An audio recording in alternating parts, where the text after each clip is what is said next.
Essa frase de não tenha medo é significativa. Jesus falou isso com Abraão, fala isso no Novo Testamento, agora quando nos chama de um rebanho, não é? E essa frase aparece muitas e muitas vezes na Bíblia. Ela é muito repetida. Parece que medo é uma daquelas palavras gatilho, né? Para nós assim e na Escritura também. E Jesus sempre nos ensina a não termos medo, sempre diz para não temermos. O que nos leva a nos perguntar, né, exatamente do que nós estamos com medo. E a verdade é que sempre tem muito o que temer, né?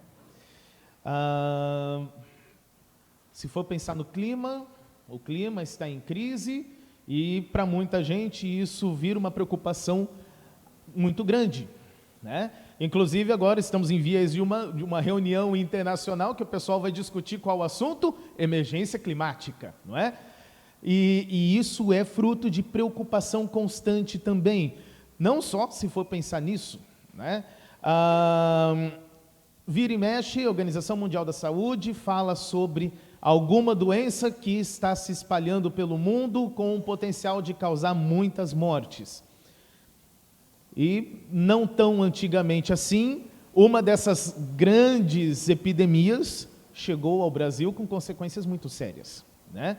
E agora a gente fala que, bom, a grande epidemia do Covid passou, mas agora tem a variante isso, a variante aquilo, a nova gripe isso, a nova gripe aquilo, e a gente vive anunciando de doença em doença essas que se espalham em série por ali. Se for pensar na questão da saúde, nós também temos muito a temer. Se nós formos falar de política, a instabilidade política, tanto dentro quanto fora do Brasil, é cada vez maior.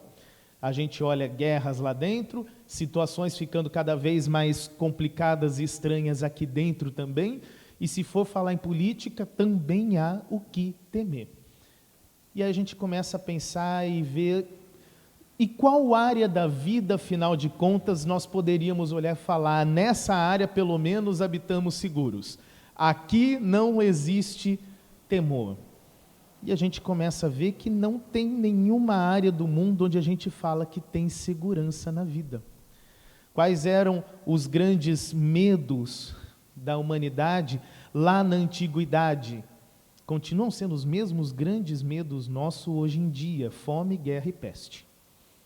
O Apocalipse vai falar sobre as grandes pragas que assolam a humanidade. Quais são aqueles 3 cavalos, né, do Apocalipse? Fome, guerra e peste. São males que estão sempre, o tempo todo, acompanhando a história. E como era legal quando a gente era criança e achava que nós evoluímos muito e muitos problemas do que antigamente as pessoas sofriam, nós resolvemos como civilização.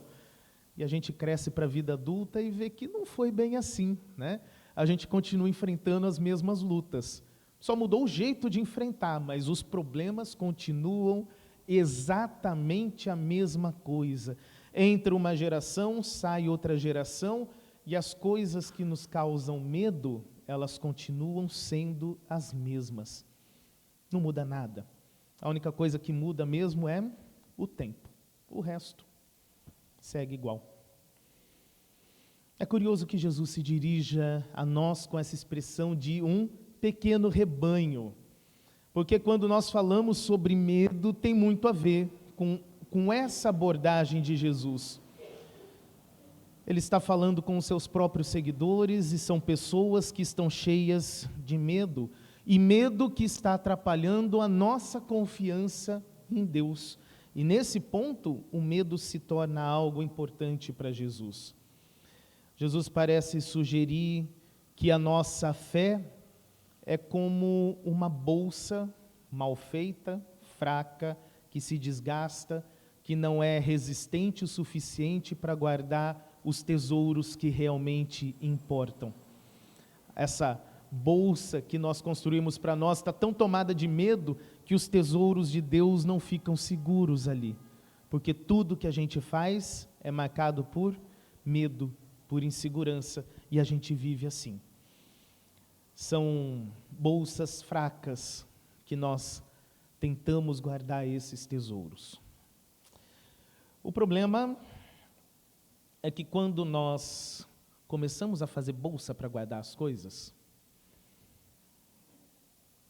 nós sempre fazemos bolsas na medida das coisas que nós queremos guardar. Eu acho interessante isso. A mulher, quando vai comprar bolsa, pensa primeiro nos itens que tem para guardar, na situação que ela vai usar aquilo, para decidir o tamanho da bolsa e o formato, né? A bolsa de praia tem que ter um tamanho e um formato, porque ali é para aquele uso, né? A bolsa de...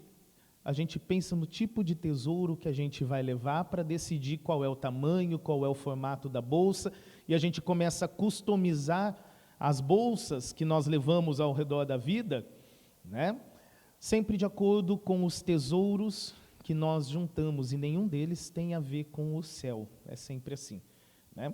Ou no caso dos homens também, a gente sempre tem mania de andar com alguma mochila, né? Que é a versão masculina da bolsa, andar com uma mochila tiracolo que tem tudo lá dentro, e a gente pensa também quais são os tesouros que a gente vai levar ali. O problema é que nada disso é resistente o suficiente para guardar o tesouro infalível que Deus, o nosso Pai, coloca. Esses tesouros que cabem nas bolsas que a gente faz da vida servem só para coisas pequenas, menores e que vão se desgastar. E tem mais um item que a gente guarda na bolsa, que a gente não presta tanta atenção. Essa semana estava passando o estudo de catecismo e nós falamos sempre que todos os artigos ali dos 10 mandamentos falam sobre idolatria. De um jeito ou de outro, sempre cai na idolatria. Mas sabe qual que é o maior problema? É fácil você falar idolatria quando você tem uma estatuazinha colocada num canto da casa e você vê, está vendo? Aquilo ali é um Deus falso, aquilo é idolatria. Essa é fácil de apontar. Mas os deuses mais perigosos, eles não têm um ritual, eles não têm uma imagem e a gente nem sequer chama de deuses, mas a gente não consegue viver sem eles. E aí a gente começa a ver o que realmente está dominando a nossa vida e a gente nunca deu um nome de Deus para aquela coisa. Mas ali a gente acaba colocando deuses menores que trazem segurança. E aí tem dinheiro, tem emprego, tem família, tem amigos, tem tanta coisa que a gente vai enchendo. E a nossa bolsa espiritual começa a carregar deuses menores, que vão trazer segurança, porque a gente tem que lidar com um medo. E esses medos, a gente acha que esses deuses estão ali para resolver. O problema é que tudo isso é inútil, e Jesus está falando isso, essa bolsa não serve. Quando a gente acha que a gente pode acumular todas essas coisas na nossa vida, a gente tem que também olhar para aquele ditado que as pessoas sempre dizem: você não vai levar nada disso com você. E é isso que dói tanto falar em morte, porque ela quebra todos esses deuses. Tudo que a gente acha que vai levar, chega naquela hora, né? Como diz aquele corinho que a gente canta, tudo que no mundo você tem, perde o seu valor. E lá, a morte assusta demais a gente, e a gente vive com medo às vezes disso, porque não dá para levar nenhum ídolo, nenhum Deus ali. Ali a gente é obrigado a deixar tudo que a gente juntou na vida.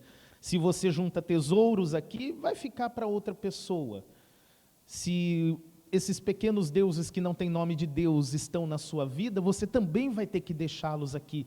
Nada disso ultrapassa essa barreira poderosa chamada morte. E é isso que assusta a gente. A gente morre de medo de ter que deixar tudo que a gente acha que nos dá segurança. Fala a verdade, quando a gente pensa no fim da vida, o grande medo não é isso, é deixar tudo.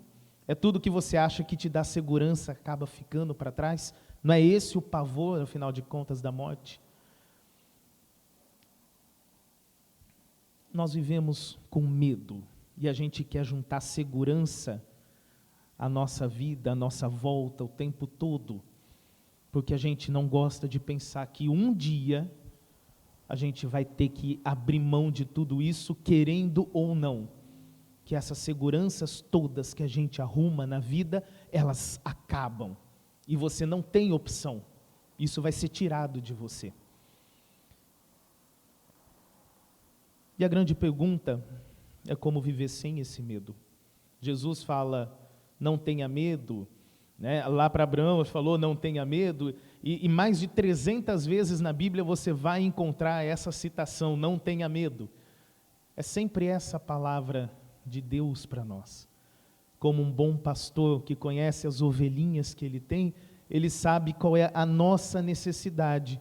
Como um pai, ele sabe o que nós como filhos estamos vivendo com problemas, e esse problema hoje que eu quero falar é medo.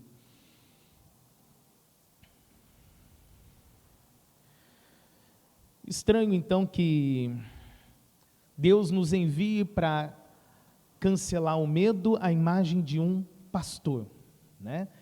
O pastor é alguém que, ao contrário da figura do mestre, que só ensina e fala, faz, o pastor é aquele que precisa cingir o lombo, apertar o cinto e ir ao serviço. O pastor é aquele que precisa fazer algo efetivamente para o rebanho.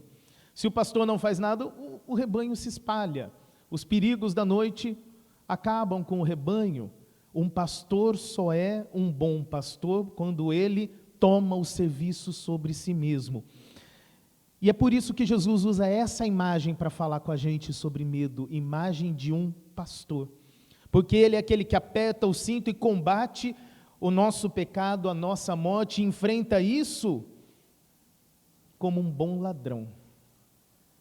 Quem disse que todo ladrão tem que ser ruim, né? Ele vem como um bom ladrão porque rouba da morte o seu poder sobre nós. Nós que estávamos presos sob essa ameaça e que justifica a vida com medo, Jesus rouba da morte esse poder sobre nós. E com isso, saqueando do pecado e da morte o seu poder final, ele diz, e a sua ressurreição é o testemunho disso, de que ele fala de uma vez por todas, Deus é quem dá a última palavra, e ele nos faz herdeiros de um reino. É isso que a figura daquele pastor Jesus nos ensina sobre viver com medo.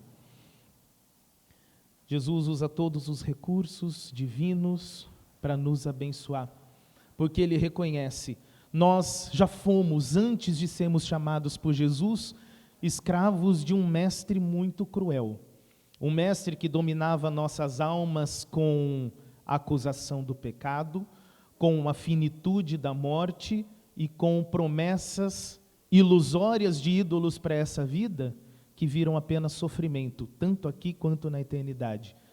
E Jesus nos tira desse mestre cruel, rouba da morte, nós que estávamos presos nas garras dela, e nos deixa livres nas mãos de um mestre muito melhor.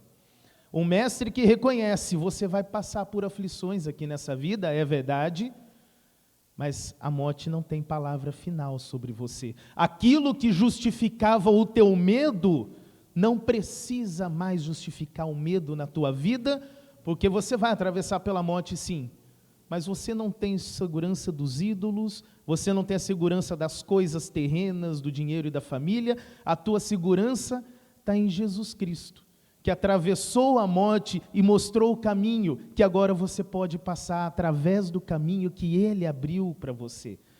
Isso significa poder viver sem medo. E inclusive, a hora que chega o nosso momento de encarar aquela realidade, de se despir de todos os ídolos, ainda assim, aquele Jesus que segurou a tua mão desde o teu batismo, Ele não solta naquela hora. Essa é a segurança que um cristão tem. Isso que permite que você atravesse a morte como nós oramos no Pai Nosso. Venha o teu reino. É aquele momento, a partir do nosso batismo, em que o reino de Deus vem e nós não podemos ver. Mas naquela hora em que nós vamos ter que enfrentar isso, nós vemos que o reino de Deus, ele vem também a cada um de nós. O reino de Deus, ele vem. Como diz Jesus, como um ladrão na noite, ninguém sabe o dia, ninguém sabe a hora, ele vem. Mas quando nós oramos e pedimos, venha o teu reino, nós estamos pedindo a Deus que ele venha também para mim. Quando o reino se manifestar, que eu esteja entre aqueles santos. É isso que você pede cada vez que você diz, venha o teu reino. Porque você sabe que vai fazer parte daquilo. Meus amados, o que eu convido vocês a fazer em resposta a essa palavra de Deus é agirem como cúmplices de um ladrão. Porque Jesus, ele vem para roubar da morte cada um de nós e nos entregar para a vida. E agora, cada um de nós temos essa mensagem também, conosco. E nós ensaiamos isso, todo culto nós ensaiamos a volta de Cristo, não é? Nós suplicamos a vinda de Cristo em oração e cântico, nós distribuímos o seu corpo e o seu sangue e dizemos o quê? Até que Ele venha. Eu estou anunciando dia após dia, quando eu participo na Santa Ceia, que esse ladrão no meio da noite vai vir. E nós estamos ensaiando essa volta, cada vez que nos reunimos como igreja. Jesus, ele aperta o cinto para nos servir, e agora os nossos corações permanecem com essa expectativa, né? Não como quem dorme, mas como quem vigia, esperando aquele mestre gentil voltar. E nós sabemos, ele está planejando um retorno surpresa. E vai ser um evento e tanto isso. Mas pela sua graça nós pedimos a Deus que nos torne cúmplices desse santo ladrão, desse grande assalto, convidando outras pessoas a abandonarem o medo que elas vivem, deixar todo esse fardo, antes que a morte cobre, mas deixar todo esse fardo dos seus corações diante da cruz e se deixarem serem roubados por esse Deus maravilhoso que rouba você da morte, com uma mão mais poderosa do que aquela morte que nos assusta e te entrega para a vida. Meus amados, que a graça de Deus esteja com todos vocês nessa mensagem e também nos lembramos, Cristo rouba da morte a nossa alma e cada vez que nós participamos do seu corpo, do seu sangue, nós dizemos naquelas palavras, juntamente com os anjos, os arcanjos e toda a companhia celeste, magnificamos o seu nome dizendo santo, santo, santo, toda a companhia celeste, porque nós que estamos aqui, ainda deste lado da morte, participamos do mesmo Cristo, da mesma vida que aquelas pessoas que nós amamos e não estão presentes conosco, que participam desse Cristo e dessa vida lá no céu também.